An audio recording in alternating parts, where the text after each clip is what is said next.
ಸಿನಿಮಾನ ನೋಡೋದಕ್ಕೆ ಕಾಲಪತ್ರದ ನಾಯಕರಾದಂತಹ ವಿಕಿ ವರುಣ್ ಅವರು ಪೇಪೆಗೆ ಸಪೋರ್ಟ್ ಮಾಡೋದಕ್ಕೆ ಬಂದಿದ್ದಾರೆ. ಬನ್ನಿ ಸಿನಿಮಾ ನೋಡಿ ಅವ್ರು ಏನು ಹೇಳ್ತಾರೆ ಅಂತ ಕೇಳೋಣ.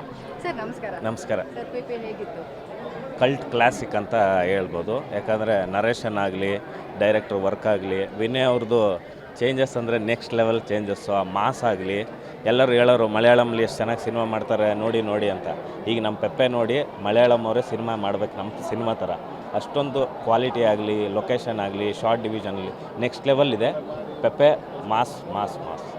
ಸರ್ ನಿಮಗೆ ವಿನಯ್ ರಾಜ್ಕುಮಾರ್ ಅವ್ರದ್ದು ಅದನ್ನೇ ನೀವಾಗ ಹೇಳ್ತೀರಿ ಮಾಸಲ್ಲಿ ಮಾಡಿದ್ದಾರೆ ಅಂತ ಹೇಳ್ತಾ ಇದ್ದೀರಾ. ಸೊ ಹಿಂದೆ ಒಂದು ಸಿನಿಮಾ ಬಂದಿತ್ತು ಅವ್ರದ್ದು, ಒಂದು ಸರಳ ಪ್ರೇಮ ಕಥೆ. ಅದರಲ್ಲೇ ಒಂದು ಕ್ಯಾರೆಕ್ಟರ್ ಡಿಫ್ರೆಂಟ್ ಆಗಿತ್ತು, ಇದರಲ್ಲೇ ಒಂದು ಕ್ಯಾರೆಕ್ಟರ್ ಅವ್ರ ಮಾಸು ಎಂಟ್ರಿ ಆ್ಯಂಡ್ ಅದರೆಲ್ಲ ಕತೆ ಎಲ್ಲ.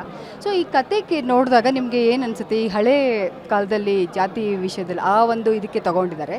ಸೊ ಇವಾಗ ಇದು ವರ್ಕೌಟ್ ಆಗುತ್ತಾ? 100% ವರ್ಕ್ ಆಗುತ್ತೆ ಮೇಡಮ್. ಅದು ಇವಾಗಲೂ ಪೊಲಿಟಿಕಲಲ್ಲಿ ಯಾವಾಗಲೂ ಇದು ನಡೀತಾನೆ ಇದೆ. ಅದನ್ನು ಬೇರೆ ವೆರೈಟಿಯಾಗಿ ತೋರಿಸಿರೋದು ಎಕ್ಸ್ಟ್ರಾಡಿನರಿ ಇದೆ. ಸೀನ್ಗಳು ಕ್ರೇಜಿಯಾಗಿದೆ. ಭಾಳ ಖುಷಿಯಾಗುತ್ತೆ. ಈ ಥರದ್ದೊಂದು ಎಕ್ಸ್ಪರಿಮೆಂಟಲ್ ಕಮರ್ಷಿಯಲ್ ಸಿನಿಮಾ ನೋಡೋದಕ್ಕೆ ಭಾಳ ಖುಷಿಯಾಗುತ್ತೆ. ಆಮೇಲೆ ಲೊಕೇಶನ್ ಆಗಲಿ, ನಾವು ಯಾವುದೋ ಸ್ಪ್ಯಾನಿಷು ಇಟಾಲಿಯನ್ ಮೂವಿ ನೋಡಿ ಅದರಲ್ಲಿ ಫೋಟೋಗ್ರಫಿ ಹಿಂಗಿದೆ, ಅವ್ರದ್ದು ಶಾರ್ಟ್ ಡಿವಿಷನ್ ಹಿಂಗಿದೆ, ಅವ್ರ ಕಟಿಂಗ್ ಪಾಯಿಂಟ್ ಹಿಂಗಿದೆ, ಕಲರ್ ಗ್ರೇಡಿಂಗ್ ಹಿಂಗಿದೆ ಅಂತ ನಾವು ರಿವ್ಯೂ ಮಾಡ್ತಾ ಇದ್ವಲ್ಲ. ಆ್ಯಕ್ಚುಲಿ ಇವಾಗ ಮಾಡಿ ರಿವ್ಯೂ ಅದಕ್ಕೆಲ್ಲ ಅರ್ಹತೆ ಇರೋ ಸಿನಿಮಾನೇ ಪೆಪ್ಪೆ. ಇವಾಗ ನೀವು ಒಂದು ಹೇಳಿದ್ರಿ ಮಲಯಾಳಂ ಸಿನಿಮಾಗಳಲ್ಲೆಲ್ಲ ನಾವು ಈ ಥರ ಕತೆಗಳನ್ನು ನೋಡ್ತೀವಿ ಅಂತ. ಕನ್ನಡ ಸಿನಿಮಾದಲ್ಲಿ ಇದೇ ಫಸ್ಟ್ ಟೈಮ್ ಅಂತ ಅಂದ್ಕೊಳ್ತೀವಿ.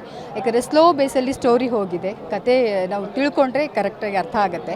ಸೊ ಇದನ್ನು ಇಷ್ಟು ಸ್ಲೋ ಆಗಿ ಮಾಡಿದ್ರೆ ಡೈರೆಕ್ಷನ್ ಬಗ್ಗೆ ನೀವೇನು ಹೇಳ್ತೀರಾ? ಎಕ್ಸ್ಟ್ರಾಡಿನರಿ ಡೈರೆಕ್ಟ್ರು. ನನಗೆ ಯಾರೋ ಅಬ್ರಾಡಲ್ಲಿ ಫಾರಿನ್ ಲ್ಯಾಂಗ್ವೇಜ್ ಡೈರೆಕ್ಟ್ರ್ ಯಾರು ಮಾಡ್ತಾರೆ ಟಾಪ್ ನೋಟಿಸ್ ವರ್ಕ್ ಅಂತಂದರೆ ಶೈಲೇಶ್ ನಾಯರ್ ಅವ್ರದ್ದು. ಕನ್ನಡಕ್ಕೊಬ್ಬರು ಗಿಫ್ಟ್ ಅವರು. ಆ್ಯಕ್ಚುಲಿ ತುಂಬ ಚೆನ್ನಾಗಿ ಮಾಡಿದ್ದಾರೆ ಡೈರೆಕ್ಷನ್.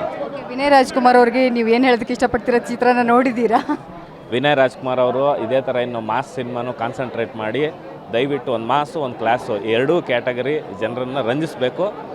ನಾನು ಇನ್ನೂ ನೆಕ್ಸ್ಟ್ ಲೆವೆಲ್ ಇನ್ನೊಂದು ಮಾಸ್ ಸಿನಿಮಾ ನೋಡಬೇಕು ಅಂತ ಕಾಯ್ತಾ ಇದ್ದೀನಿ. Thank you sir.